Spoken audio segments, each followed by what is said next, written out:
Mad season, yo.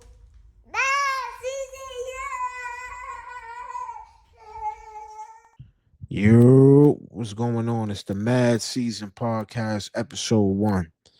Um, we gonna start this off right. I hope everybody had a good Father's Day. But it's back to business. You know how that go for us. You know what I'm saying? Shout out to the dads. Shout out to the dads here in spirit. Shout out to the super dads. Because that's a little different from a regular dad. You know what I'm saying? How you could tell somebody a super dad is if you go up to somebody and ask them what their kid had for lunch. If they can answer that, they super dad because they're present, they in the kid's life, they know everything going on with their kids. So that's a super dad.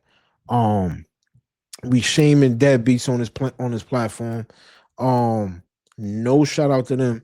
And yeah, so I hope everybody had a good Father's Day. Let's get into it. Shout out to the New York Knicks for bringing that chip.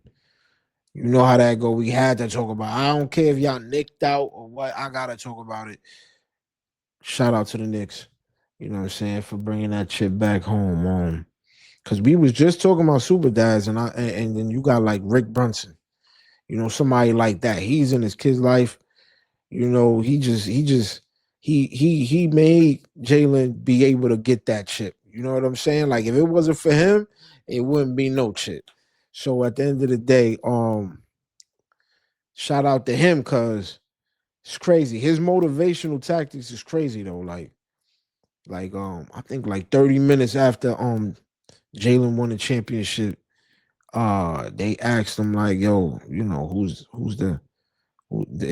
Jalen now the best New York Knick ever? And he still was like, nah. Patrick Ewing is the best Knick he ever seen on the court. And I think that's crazy. But as we talking about it right now, as I'm talking, I kind of get it because it's the ego thing. So if Jalen is thinking he's at his best, then what is the competition for next year? What's fueling him for next year? You know what I'm saying? So I mean, I get it, but all right, whatever he doing is working. So please, if he said he keeping all his trophies. He don't got no trophy. Jalen don't got no trophies. His pops keep all his trophies, and he say he's taking this one. So do what you gotta do, bro. You know what I'm saying? Keep doing your thing. I ain't complaining. Bring another chip home next year. Um, yeah. So what's going on out there? We was talking about the Knicks. The fans is crazy. You know what I'm saying? Shout out to the Spurs. They did their thing, but the fans is crazy, man. Like some people say they take it too far. Some people was like, that's what New York is. Um, I'm kind of somewhere in the middle of that, but throwing eggs at Wemby and all that dome piece, I think that's like New York shit. You know what I'm saying? Like we grew up like that. It's not like we hate them or nothing. It's just, this is how we show respect. You know what I'm saying? You gonna throw eggs at a nigga that's trash? You know what I'm saying? So I look at it like I look at it like, when we in the hood and it's Halloween and all that, we got egg fights. This is what we do. So, it gives the city some character. You know what I'm saying? So anyway, shout out to the Knicks for doing what they did. And this is the Mad Season Podcast, episode 1, hosted by Life Dutchee. Yo, let's get into the current events, man. Let's get into something that's happening current right now that I feel like needs to be addressed. Um, we walking around here, some people going to work, some people hustling. You know what I'm saying? We all trying to get to it. And then you got a nigga walking around here with $1 trillion. Elon Musk just became the first $1 trillion. That is bugging me out. Um, how? we allow that. I feel like 1,000 years from now, they gonna look back and be like, how could they allow somebody to be walking around with that much more money than everybody else? It's crazy. You feel me? I'm gonna put it in perspective for people that don't understand. I'm hoping y'all get it. So boom, yo, let's say I got $1 million in $100 bills because I was telling my man's this. Imagine I got $1 million in $100 bills and I stack them up like this, right? Boom, and then I lay them down. That's gonna be 4 feet in front of me. That's $1 million. It's gonna be 4 feet in front of me. Boom. Now, $1 billion. If I stack up $1 billion in hundreds, they ain't even ones, in hundreds, and I lay them down, and I lay down the pile, boom, it's gonna take me a mile. It's gonna be a mile stretch of $100 bills. You could drive that shit. You could drive that shit at 30, 40 miles per hour. You feel me? It's gonna take you a mile to get over there. You feel me? All right, boom. $1 trillion. If you stack it up, $100 with $100 bills, and you lay it down from New York City, and you lay it down, that shit stretches out to fucking Ohio. That shit is 12 hours of driving to get to the other end of the $1 trillion, man. That's how much more $1 trillion is than a million and a billion. You feel me? So we got somebody walking around regular, chilling, that got that much money. And I ain't no pocket watch, I ain't no hater, none of that. I'm not. But at one point in time, like when is it too like come on, man. You're doing too much. You can't. I feel like because me and my peoples, we had this convo. I say, yo, would you rather have $1 trillion or probably the most money than anybody else in the world, right? Or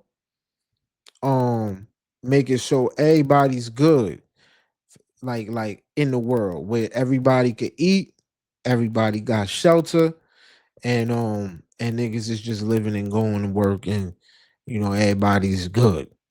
If you could divide the bread, you know what I'm saying? And everybody on earth, literally everybody on earth is good. All right. So I asked my homegirl this shit. Yo, she was like, she taking a 1 trillion. Um, and when I brought up with my mans and all that, you know, some of them, some niggas most niggas said, they'd rather everybody be good. But at the end of the day, I say that to say, when is it too much, man? Like it's too much. You know what I'm saying? Like, when they back in the day they had a king that was doing too much, and the king was like, the nigga would be eating while everybody else starving, and that's what causes issues, man. That's what make that's what make a bunch of niggas get together, and it's called a rebellion. When you start doing too much and you eating too much in front of people that's starving, stop being greedy. The philosopher, the great philosopher, once said, "Stop being greedy, give to the needy." You know what I'm saying? DMX. You can't just be having $1 trillion walking around out here. You know what I'm saying? And then on top of that, it ain't like he, no, I don't really know something like that, but it ain't like he a nice person with $1 trillion. You feel me? Like he got like a ego on him. Like he big headed. Like pause. He walk around like what I'm saying. What he doing with that? You know what I'm saying? I just seen some rockets he did that blew up and all that. I'm gonna need to do some more investigations and research on what exactly Sun is doing, SpaceX and all that he need to have $1 trillion. Like I really gotta you gotta be doing something for the civilization, okay? To push niggas forward to be having $1 trillion, my nigga. You know what I'm saying? So I say that to say I think it get a little bit too much. What would y'all do with $1 trillion? You know what I'm saying? Like, what would y'all do? Leave it in the comments. Let me know what you would do if you had $1 trillion. Would you give, what I'm saying, half of that shit away? Would you? And mind you, son got a trillion point something, like three or something. So like, it's like a trillion and a half, damn near. So, yeah, what would you do if you had $1 trillion? You know what I'm saying? Um, I know what I would do. You know what I'm saying? I'm going to a hood, every urban area, and I'm gonna get the rebuilding right then and there. So don't, you know they say you shouldn't tell people or show people your hand. You know what I'm saying? But they know not to give me no $1 trillion. I'm going to all of the hoods and I'm about to rebuild. You know what I'm saying? Because that's where we need it at. Somebody like Elon Musk is like, he probably on mega yachts and shit. And what is he doing with that? I gotta really see and do some research on him or whatever. But if y'all know, let me know, educate me, because I don't even know what he do like that. That's furthering civilization. You know what I'm saying? I wouldn't even say no. I wouldn't even brought it up really like that.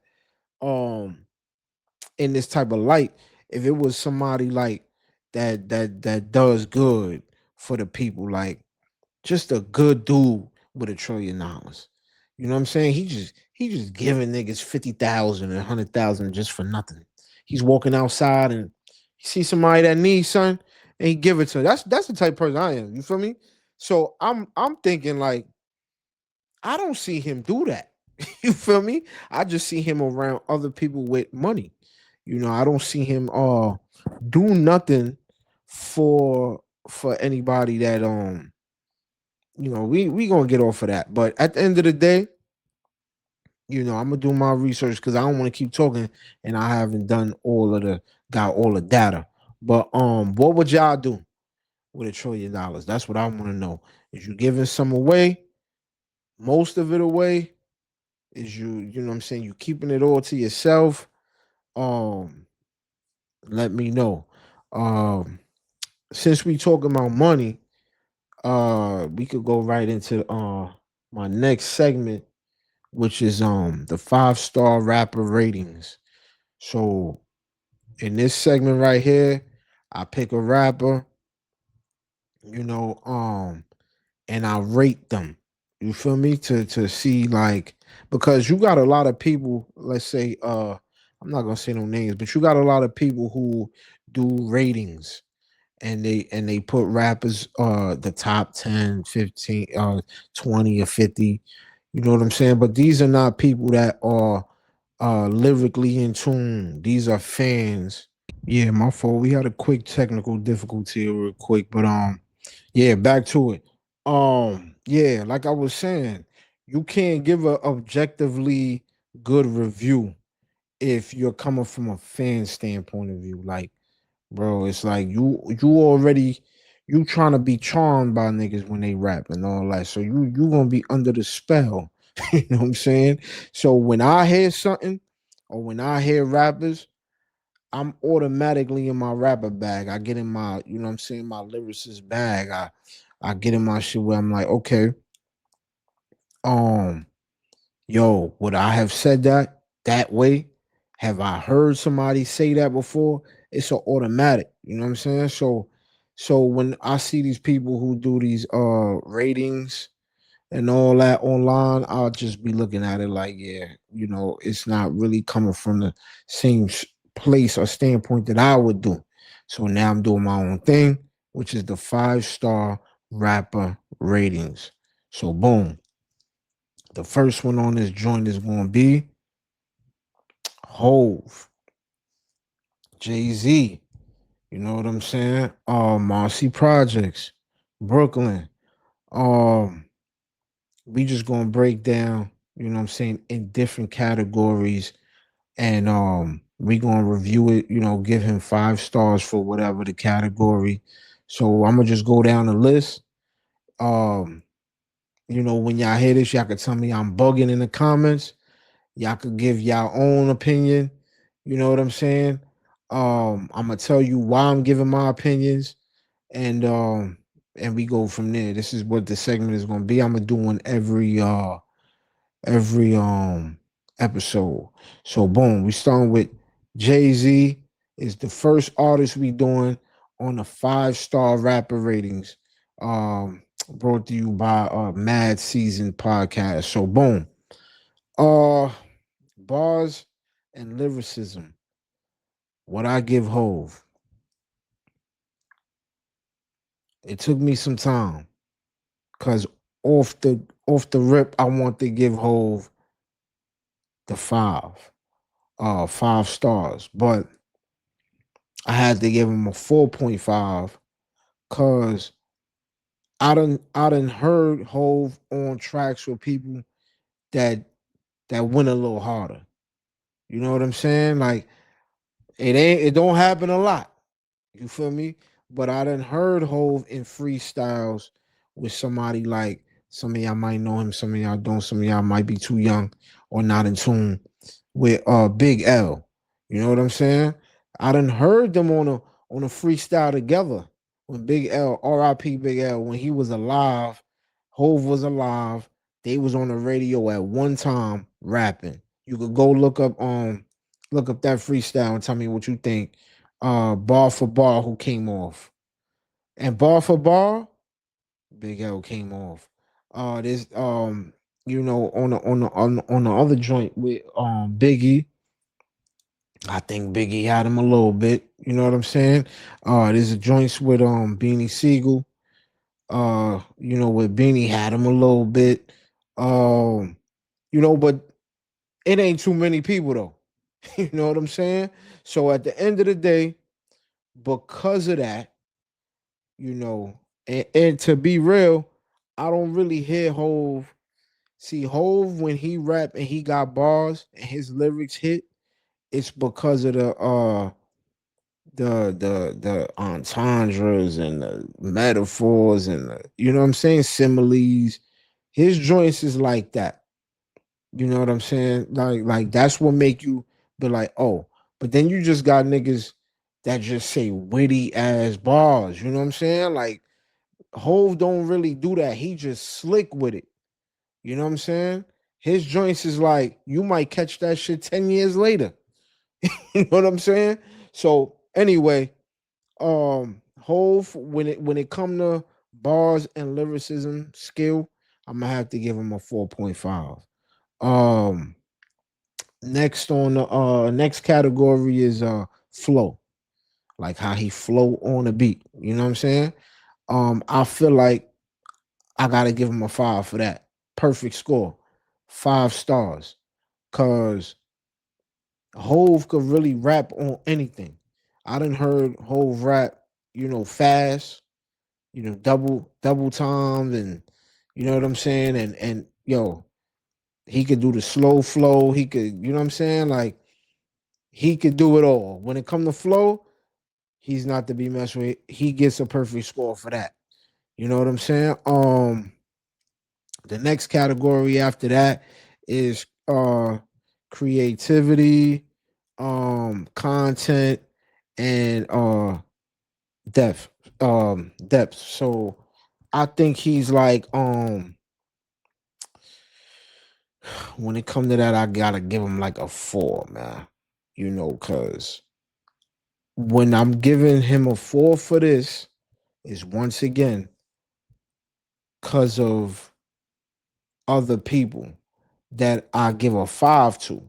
So if you want an example, I'ma say Nas on Rewind or um or let's say Eminem Stan, the storytelling. Um Maybe even Biggie story to tell. I don't believe that Hove got one as creative as Rewind. He has 44 fours, 22 twos. He has that. He has it. But is that as creative as telling a story backwards, starting? You rapping from the beginning. You rapping, but you telling the story backwards. That's crazy. Eminem with Stan. Go back and listen to it if you don't. You know what I'm saying? The storyline. It make you really when you watch the video to Stan. That shit is like that shit is like you like a movie. You know what I'm saying? But the video came from his lyrics. So he had to write that first and then they shot a video to it. You know what I'm saying? It looked like it already came like this. So that's how you know that shit is like, you know what I'm saying, picture perfect. Like, you feel me? So Hove, I think one of the most creative things, or you know what I'm saying, was like 22 twos, 44 fours. That was cool, but it's not on that actual level as a rewind. And I gotta give him a 4 out of 5. That's still crazy. A 4 out of 5 is crazy. Delivery and cadence, 5 stars.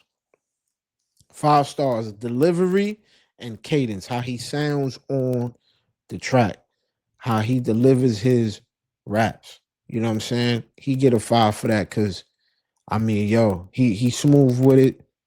Um, it got yeah. At the end of the day, you gonna repeat his shit. You got niggas sounding like him. You know, a lot of niggas was sounding like him for a long time. I'm talking about damn near same voice.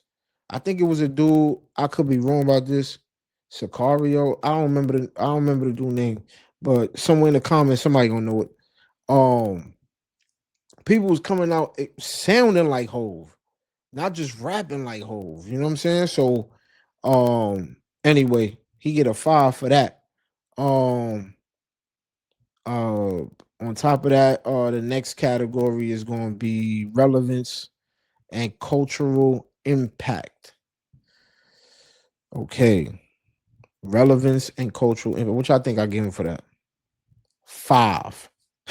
Hove get a 5 for relevance and cultural impact. Now, people gonna say he's not relevant. Okay, cool. Just the other day, he went to the Roots picnic. You know what I'm saying? Dropped the freestyle,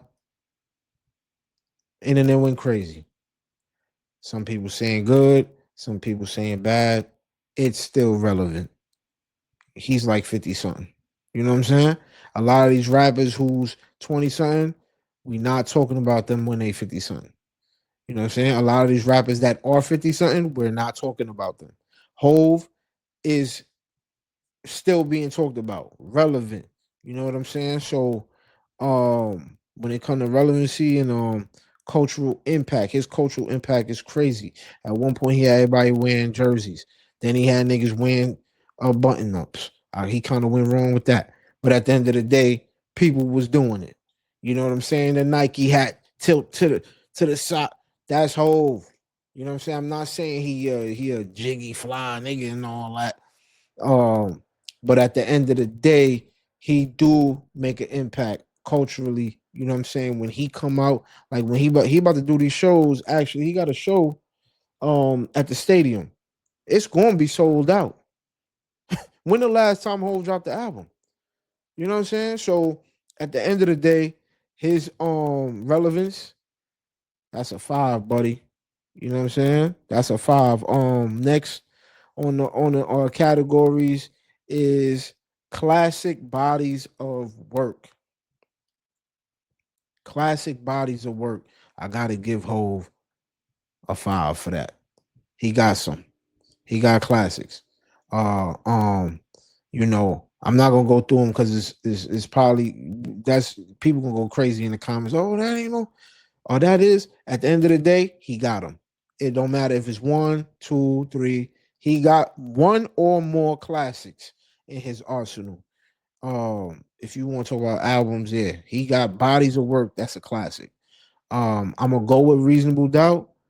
Already off rip first joint, classic, classic. You know what I'm saying? For its time, and now it's doing what it's supposed to do. It's giving you the feel of that time and what he was going through, and it's good music, timeless.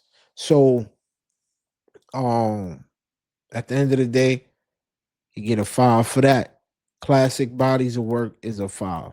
And last but not least is going to be battle tested capabilities. My fault. Um, is he battle tested? How battle tested? I'm gonna give Hove another 5 for that. Come on, man. Ether. He dropped. Come on, Nas dropped the ether on him. It's a couple times LL Cool J dissed him.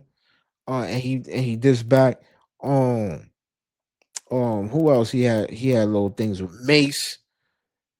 You know what I'm saying? Hove was dissing Mace. Mace was dissing Hove. At the end of the day, he's battle tested. As a rapper, you need to be battle tested. You know what I'm saying? I need to know that you can survive when somebody is coming at you, pause, and got, you know what I'm saying, hurting your feelings. What you gonna do? You know what I'm saying? You gonna retire? You know what I'm saying? As a rapper, not an artist. Cause you got niggas that's artists that, you know what I'm saying, it doesn't matter. But as a rapper, you need to be battle tested. You know what I'm saying? And with that one, Hove gets a 5. 5 stars for me. You know what I'm saying? He did it. You know what I'm saying? And he's still here today being relevant after all of that. So that is it for the 5-star rapper ratings. The first one ever. We just did Hove, Jay-Z. Next week, I'm gonna need y'all to let me know who y'all think I should do. Leave it in the comments. Let me know who y'all think should be the next rapper that we gonna rate. Let me know what y'all think about the ratings. Am I bugging? You know what I'm saying? Am I on point? So y'all let me know. Rewind this back and go back and see what I gave him the 4.5 for. It was bars, lyricism. I even gave him a 4 for the content and being creative. You know what I'm saying? So it ain't like I just gave him the 5 down. You know what I'm saying? It was a couple things that I'm like, he could do a little better, but he is great. He's a GOAT. You feel me? So boom. Um, like I said, we're gonna do one every week. Let me know who y'all think I should do next. The next segment on this joint, the Mad Season Podcast, episode 1. The next segment is just gonna be a story time. It's gonna be a little story time, y'all. Just to close this out. So boom. Story time real quick. I don't even remember what year it was, but it was years ago. And how far back I'm gonna go. So one of my mans, um, Kev, man, from East New York, Kevin Gripper, pause. My man, shout out Kev. Um, Matter of fact, I think Kev is doing like movies now with son. I seen him check out Kev. I forgot his joint right now, but Kevin Gripper, if you look him up online, I think he's doing movies now and all that. But at one point he was managing. He had a G&G. He had a management company with Tito. Um, his man's Tito, and at the end of the day, I was doing my little rapping thing, but I was still in the street. You know what I'm saying? Um, at one point he hit me like, "Yo, he want to work with me." Boom, we was working. He's like, "Yo, listen." He was dealing with No Malice from the Clips.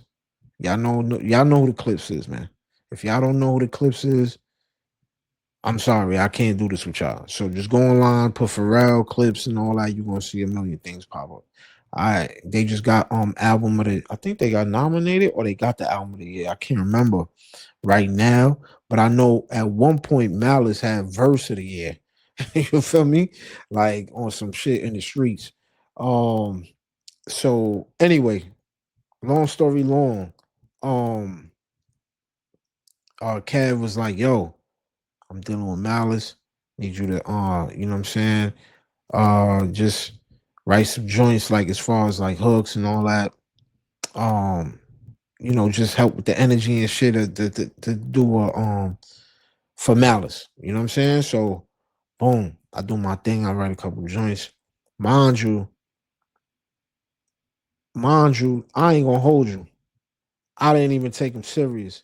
And then it was like the day of, and he was like, "Yo, I need the joint right now."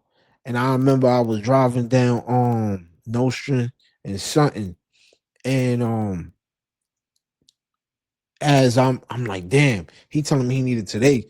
I go on my phone, I'm playing the beat while I'm driving, and I start thinking of a hook. You know what I'm saying? So I'm driving, and I'm like, "Damn, I can't. I'll come up with something." I'm talking about drive to the studio, boom, lay the shit down, send it to Kev. All of a sudden, I hear back from Kev like, "Yo, Malice likes the joint. He fucking with you. He wants you to come. Actually, you know what I'm saying. He gonna do the joint, and he might want you to come out here and do a vid and all that." And that's how the whole thing started with me, and my relationship with Malice, No Malice, and and Eclipse. So boom, he ended up liking the joint. He did the joint. Um, Now it's time to shoot the vid, right? So I told you I'm still kind of halfway in, halfway out on some street shit. So Kev know that, I don't know if he told Mal that or whatever, but at the end of the day, I rent a car. Me and my mans, we drive up to VA, because they from Virginia, whatever. We drive to VA to do the video. So we get over there, and we was chilling, I think, for a little while. You know what I'm saying? By that time, Mal already know, like, okay, this is Life Dutchee, this is Kev Peoples. He sent the joint. He kept my voice on a part of the hook, but the whole hook I had did. You know what I'm saying? Um, so he already knew who I was from that, is what I'm trying to say. So boom, I get there, we chopping it up, yo, we clicking. All right, like I'm feeling like what he talking. At this point, he was changing his. This is a very important part of the story. At this point, he was changing his life because the Clips had went through something with their manager, legal stuff. The manager had got into some legal things as far as like he got booked with like 100 keys or something. You know what I'm saying? So they was kind of like in the middle of something. After the whole joint. You know what I'm saying? So boom, he was changing his life. He like, yo, listen, shit ain't worth it. And if you know the clips is about, that's what we know them for, is to rap on some, you know what I'm saying, on some hustling shit. So he was changing his entire, you know what I'm saying, thing, like what we know him for. And he's like, yo, he wants to do more positive things. I think he was, I'm not sure if this is right, but I don't know if he was born again or something, or he became Christian, um, or he went more deep into it. But at the end of the day, he was like, "Yo, if he ain't feeling it, if God don't tell him, he's not doing it." Yo, if God didn't tell Mal, he would be like, "Yo, well, you could ask him anything." You could ask Mel, yo, do you want to go out tonight and you know what I'm saying? Do you want to go and you know what I'm saying, go eat steak or something? Mel really go in the corner and be like, and look at you for mad long and be like, be right back. He'll go. He'll ask God. He was asking God everything. You know what I'm saying? And yo, it was cool because when you grow up and you seeing somebody, you like, damn, and then you meet them, you see them on TV or whatever, and then you meet them in real life, and they not like an asshole, and they even more of a character. Yo, you know what I'm saying? He was even more of a character. So like he would just be straight, like he'll tell you like you'll ask him a question, he'll just look at you like,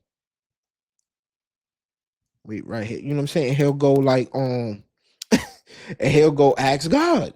You know what I'm saying? Pray on it. He was not playing. So boom, we get out there. So for me to even be around him was crazy because I feel like he must have prayed on that. You know what I'm saying? Because he was praying on everything. So boom, boom, we chilling. Day to shoot the video, whatever. So everything going good.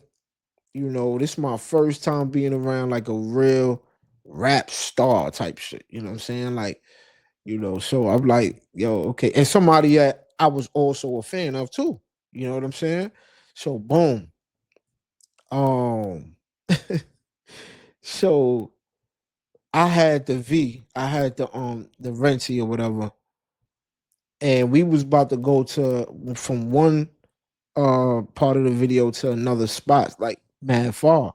Um like 10, 15 minutes away. So niggas like, yo, Mal, just hop in the car with Life in them. So it's I think it was me and my man, and then Mal was gonna sit in the back. So boom, we get in the car and we get in the car, man, and he like, you know, everything was good the whole time. And then all of a sudden I see him like face a little funny, you know, not feeling me a little bit. Like me and my man talking and shit, and he kind of like not really engaging, whatever. So um he like in the car, and then like my he called my man's over, Kev and shit. You know, he's both our managers at that time now. So Kev come over there and he like, yo, man, yo, Kev, man, what you trying to do, man? Yo, Dutchee, man, come on. And he pointing. And I'm like, yo, what's up? What's up with son? Like, I'm not understanding why he acting like this. Everything was good. So, like I said, long story long, Kev go, he's in the back seat, 1 foot in the car, 1 foot out the car, so niggas can't close the door. And he looking down and he pointing at something to Kev. And I'm like, what is niggas pointing at? Like, what's going on? Bro, I get out the car and I look in the back seat, bro. And mind you, this is a renty. I don't even know nothing about what's going on. Yeah, I rented the car. You feel me? Bro, when I tell you, there was a there was like a big ass box of baking soda on the floor in that fucking renty. Now, for everybody that don't know what's going on when I say that, some of y'all know and y'all laughing right now. But for the people that don't know, um people could turn cocaine into crack with baking soda. So mind you, this man just went through this shit with his manager, changed his life, is doing his first single as more Christian, more positive, and he getting in his renty with this nigga that he know from Brooklyn that probably just came out the trap, smelled like the trap. You feel me? And he see a box of baking soda on the floor. He like, yo, I don't know what y'all on, but yo, if y'all don't get away from me with all that. So I had to explain to son, yo, it was just a funny story. I had to explain to son, like, yo, listen, this is a renty, you know what I'm saying? Like, and I'm talking about the box was abnormally big too. Like, it wasn't like one of them little baking sodas and nothing. You know what I'm saying? That shit was like a little mini fucking cereal box and shit. So he like, nigga, is y'all cooking a kilo, 2 kilos with this? Like, you know what I'm saying? So at the end of the day, um, it was funny. You know what I'm saying? That he just, more of the story is pray on it, man. You know what I'm saying? Because I don't know, man. Something made him link me and us have that whole situation, and we was good after that. He you know what I'm saying, I explained to him, you know, it's the Red Sea. They probably did it for the odor of something. Somebody probably had the car before me. But at the end of the day, pray on everything. That's the moral to the story. You know what I'm saying? And you'll get your answers. So boom, that's the end of the story time right there. This is the Mad Season podcast, episode 1. Yo, be back next week, man. All right. Mad Season. Yo.